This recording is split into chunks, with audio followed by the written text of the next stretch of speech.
tecnologías de la información y la comunicación traen consigo grandes avances en la medicina, la ciencia, la administración, las finanzas, etcétera. Pero en un mundo cada vez más conectado en Internet, los ciudadanos somos víctimas potenciales de sufrir daños a nuestra integridad física y patrimonial.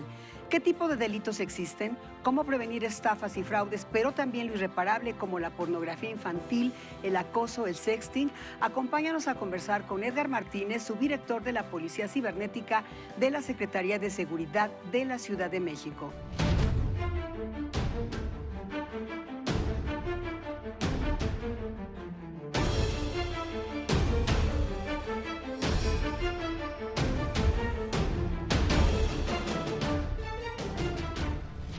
Bienvenido, inspector Edgar Martínez, maestro también en Seguridad Ciudadana, ¿verdad? Así es, muchísimas gracias. Bienvenido.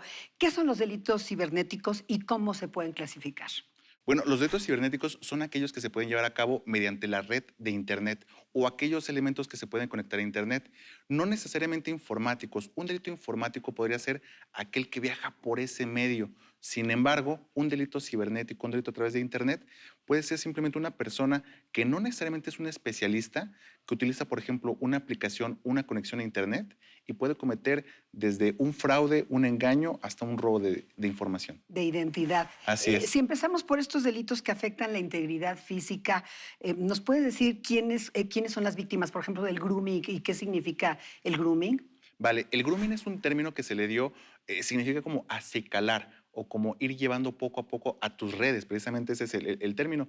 Grooming se le dio como un dato hacia personas adultas que trataban de enganchar menores en la red. Ujú. Y este tipo de engaños lo hacían a partir de perfiles falsos en las redes más populares y evidentemente lo que creaban era un perfil expuesto, abierto, interesante para menores, para que ellos pudieran engancharse y posteriormente, ya que tenían ese enganche, colectar información. Una vez que colecta información, con esta misma información pueden comenzar procesos desde chantaje, amenazas, les piden dinero, hasta incluso ponerlos en un lugar público, hasta el secuestro. Ujú. México se dice que es el primer, hay cifras del primer lugar en pornografía infantil. ¿Hay un vínculo en este tipo de, digamos, de enganchar a los menores, el grooming y la pornografía infantil? Por supuesto que hay un vínculo, sin embargo, hay algo importante. Esto de pornografía infantil existe mucho antes de Internet. Ujú. Internet es un medio de difusión y evidentemente Internet rompe fronteras. Entonces, el tema de pornografía infantil es muy estudiado, es muy asediado principalmente por las organizaciones, gobiernos, instituciones de seguridad pública a nivel orbe y evidentemente lo que buscamos es que se evite la producción y posteriormente la distribución de este tipo de contenidos. Bien. ¿Cuántas denuncias hay, por ejemplo, sobre grooming en la Secretaría? Recibimos un aproximado de cerca de 3.500 a 4.500 contactos a nivel general. Sin embargo, de entre 7 a 13% tienen que ver con crímenes contra menores o delitos o reportes que están relacionados con menores de edad. Menores de edad, ¿entre qué años y qué años? De 17 años, 11 meses hacia abajo. Hacia abajo, o sea, hasta menores de 17, de 18 años de edad. ¿Hombres, mujeres o por igual? Por igual, sin embargo, tenemos más reportes inclinados un poco con mujeres. Y en el tema de menores de edad es importante lo siguiente. Hay veces que las redes sociales, por ejemplo, más importantes, Facebook, Twitter, Instagram, muchas de ellas manejan términos y condiciones. Y entre ello tiene que ver la edad mínima en la que ellos aconsejan puedan tener una red, por ejemplo, de Facebook. En algunos casos es de 13 años el promedio. Sin embargo, hay menores de edad, vamos a un tercero de primaria y preguntan, ¿quién tiene Facebook? La mayoría le va a levantar la mano. Entonces tenemos gente o menores de edad que están en las redes sociales y no están totalmente preparados para tenerlas. No porque no las puedan tener, no porque no puedan ocupar un celular, sino el llevar tu identidad y presentarla a otra persona por un medio digital requiere que tengamos una formación propia y una autoidentificación. Y ahí hay una responsabilidad, evidentemente, de los papás o de las personas que están a cargo de los menores. Claro, totalmente. Padres, tutores, cuidadores tienen la responsabilidad, número uno, de qué es lo que le estoy proporcionando. Hay veces que los papás le damos a nuestros hijos un teléfono celular carísimo además, que no sabemos ni siquiera para qué se ocupa. Me refiero a todas las funciones, bondades, cosas que puede utilizar. Por ejemplo, tomar una fotografía. Puede usted tomar una fotografía, tenerla en el roleplay de la cámara, pero además se guarda en la aplicación que ocupa para editar, se guarda en Instagram, se guarda en su nube y en 3 o 4 repositorios más. Por lo tanto, cuando yo intento borrar la fotografía, tal vez se borra de la memoria interna de la cámara, pero seguramente puede estar viviendo en más espacios dentro de Internet. ¿Cuáles son las recomendaciones muy concretas en este caso en particular, maestro? Porque también hay que decir que según distintas cifras, en la pandemia creció 33% en las cifras de acoso justamente y de este grooming, precisamente porque la gente o los niños se metieron a la educación en línea.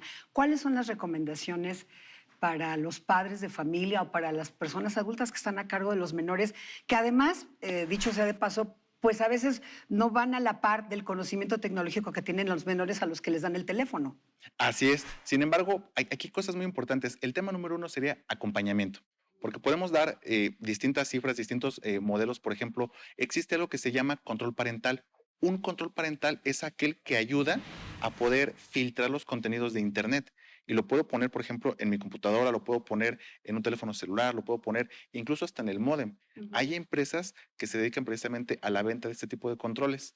Y esto nos puede ayudar. Sin embargo, el mejor control parental que se puede ejercer es el acompañamiento. Ujú. Nosotros tenemos conocimiento, por ejemplo, de papás que se mencionan expertos y asiduos en el tema de Internet, en el tema tecnológico, y a veces los menores tienen más que una curiosidad, no se quieren acercar con ellos porque piensan, oye, mi papá va a pensar que yo no sé, entonces me da pena y me da vergüenza.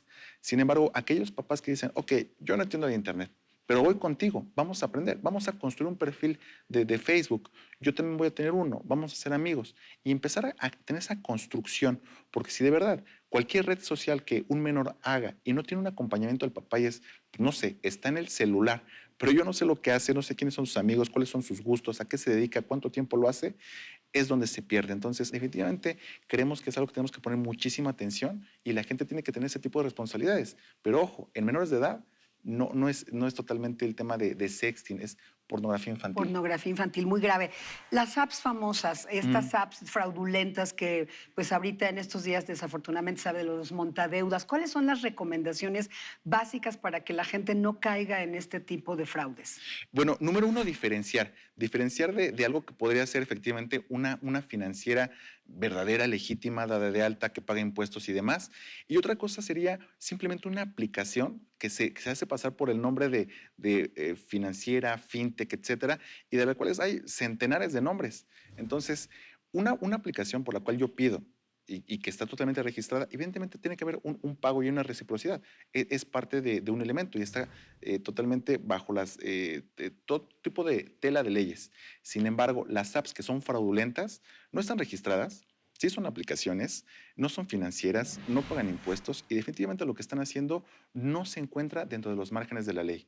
Si alguien ya fue víctima de este tipo de elementos y demás, porque no nada más es el tema del préstamo, es que el tema es que son préstamos con réditos inalcanzables, son exorbitantes. Entonces, pues definitivamente esto provoca un daño patrimonial. Si yo me encuentro en esta situación, la referencia es definitivamente pues no pagar. Ujú. No pagar porque efectivamente este tipo de cosas no son un modelo. El pagar les apropia Pero a la gente le da beneficios. miedo, inspector. O sea, mejor pago porque ya me amenazaron. ¿Qué hace ahí? Bueno, el tema de la amenaza es un tema totalmente distinto. Tenemos que identificar, número uno, si esto es una fintech realmente establecida o es una de estas aplicaciones de montadeudas. En caso de que es una aplicación de montadeudas, nos queda clarísimo un primer paso, que tienen mis datos. Y tienen los datos que yo les pude proporcionar al momento de instalar la aplicación. Ujú. Pero entonces, ojo con eso. El tema es, oye, voy a exhibir que tú, no sé, secuestras personas y lo voy a difundir a tus contactos. ¿Cómo tienes fotografías? Pues porque yo se las proporcioné. ¿Cómo tienen mis contactos? Porque yo les di permiso a través de la aplicación. Y evidentemente es un círculo vicioso, porque si tú no le das permiso, pues simplemente no funciona. Claro. Entonces, una vez que tiene esto, la gente dice, híjole, me da pena, me da vergüenza. Número uno, hablar. Tenemos que dar de aviso a nuestros conocidos, contactos, familiares, amigos, personas con las que trabajamos. ¿Sabes qué? Cae en este tipo de cosas que tienen que ver con el tema de montadeudas. esto no es verdad. Seguramente te van a decir que yo te dejé como aval, que yo no pago y demás, pero por favor, ignora, bloquea y elimina. ¿Vale? Eso sería el punto número 1. Tenemos que dar aviso a nuestros contactos.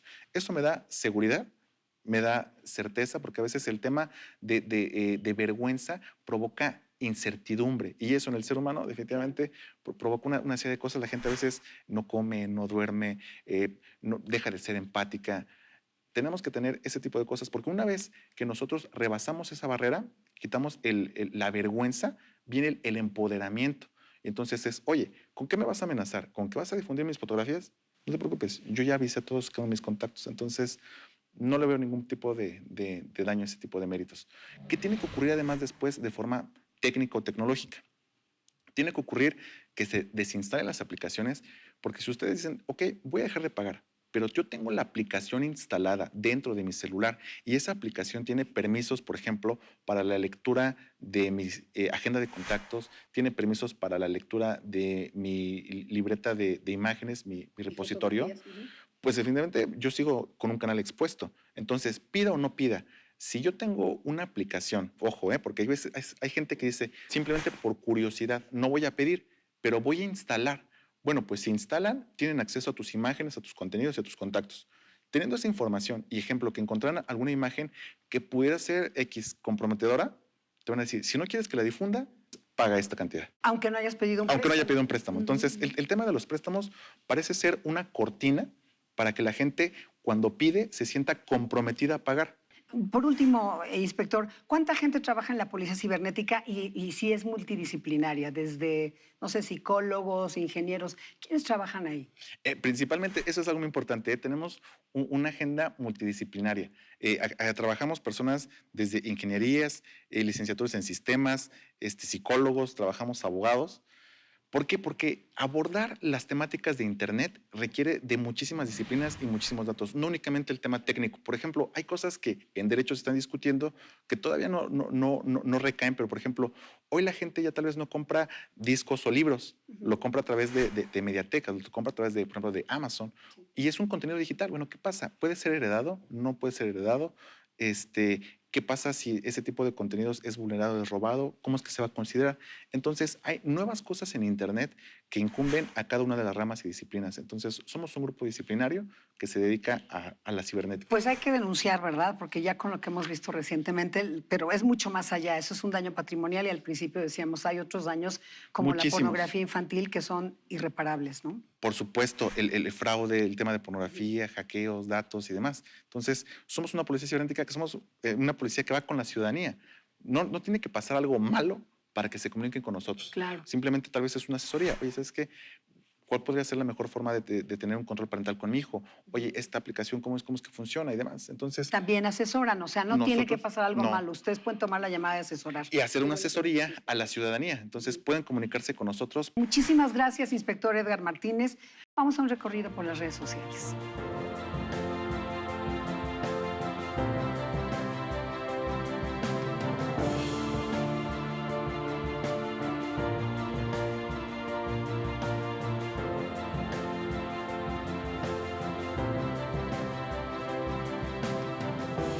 Gracias, Edgar Martínez, y gracias a usted por acompañarnos en una emisión más de Ruta ADN 40.